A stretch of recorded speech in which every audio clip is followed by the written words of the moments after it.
All right, so what I'm going to show you all on this one is the isometric perspectives. All right, so with them, compared to the 1.2 point, everything is to scale on it, right? And what you're going to use is either a 45-45 triangle or a 30-60-90 triangle. All right, so with it, doesn't matter which one you do, is the 45-45 is going to give you a little bit more above view of it, and then 30-60 is going to give you a little bit smaller, like laid down version of it. Depends on if you want to see more roof or more building itself or more wall, right, or whatever object you're kind of working with. Okay, so with that, you're going to start with anything that's still vertical is going to remain vertical, all right, and anything that's going away from you, all right, is going to still go through the kind of the point idea, but it's the point through the triangle itself. Okay, so let me kind of just sketch off something, right? So what I'm going to look at first, I'm going to use the 30-60-90, right? If I go through, I'm going to make some line, right? Doesn't matter the vertical part of it, right? And so I can kind of play with it there, right? And so once I kind of look at that, right, then I can start seeing like, okay, with that, all right, now I can take, and let's say if I just make a box, right? So I'm going to make a line here. That same line will still match up here, right? I'm going to flip my triangle over. I'm going to use that same line there. I'm going to use the same line there, okay? Now what I can do is look at this one from this side. I can do a straight line down from there, okay? And then now what I can look at is bringing this guy across here, flip my triangle over, and now I have a nice little tall little box. Okay, so what you can kind of look at is saying this is face A and this is face B. Okay, it can be anything. You could do X, Y, circle, and X, doesn't really matter, right? So anything that is coming off of face A is still going to be used with this side of the triangle, right? Anything that's B is going to be used with this side of the triangle, okay? Sometimes what students will do is they'll even mark this and say B on this side, and then obviously A on this side, all right? I'm not going to write A on that one just because it's my chord side, okay? But now if I want to say, I want to draw something that's off of this wall, right? So let's say if I have a part that's sticking out, right? I'm going to start looking and say, okay, well, if something's sticking out from this side, what I need to think is, okay, well, that's the same as face B, right? And so it's perpendicular to this wall, right? Because always this is going to be a 90-degree angle, right? Same with this one and so on, okay? So with that, if I want to pull something off of it, then what I need to look at is I'm going to still match the same side as B, right? And I marked it on my thing. I can kind of go pull this guy off, pull this guy off. I can come vertically up. I'm gonna move my A away. Come up from there, do the same thing, come across, do the same thing, come across. And this is where it gets a little bit tricky, definitely with me using a expo marker. But there's kind of the box itself sitting off, right? I got a little off because I wasn't using my triangle on that one piece, okay?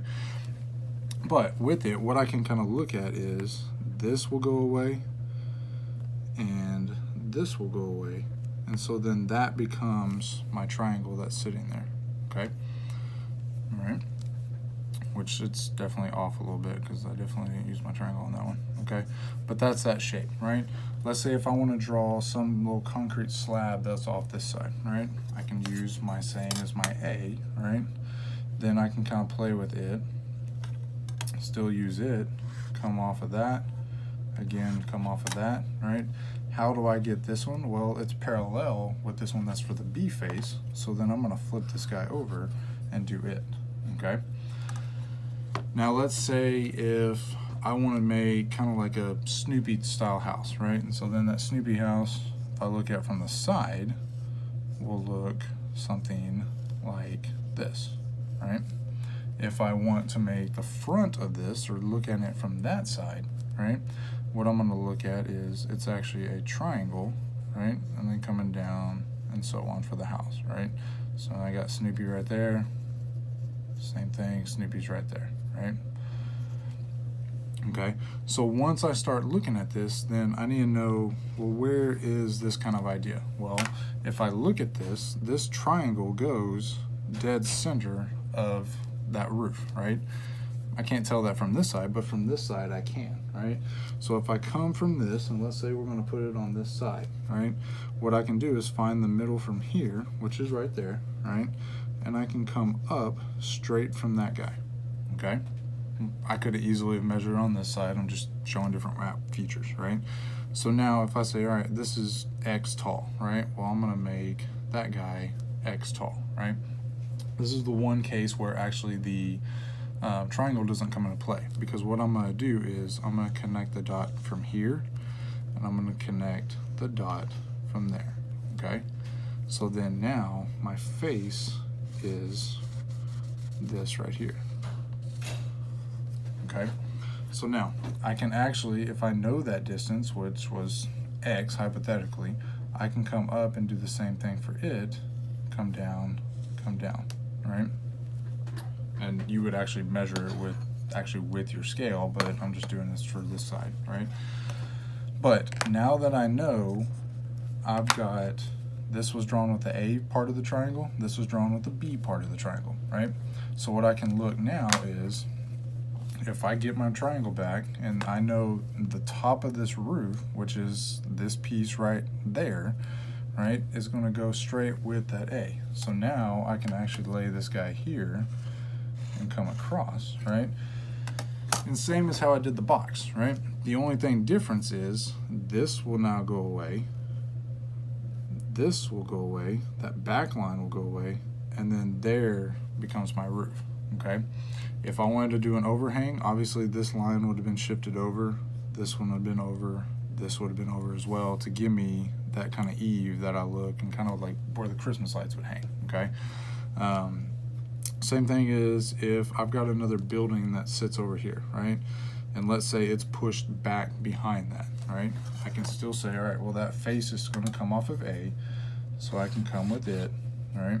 I can measure however tall that building is, and then maybe that building tucks back like that, all right? And so then now I have this building here, trying to make sure I don't run out of room, and then come from there,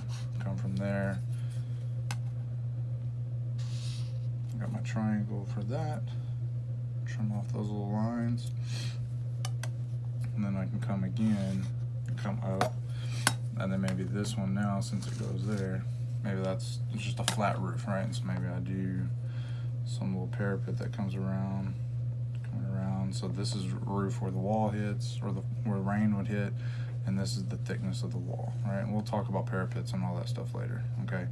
But give or take, then that's what my building will look like if it's pushed behind it, right?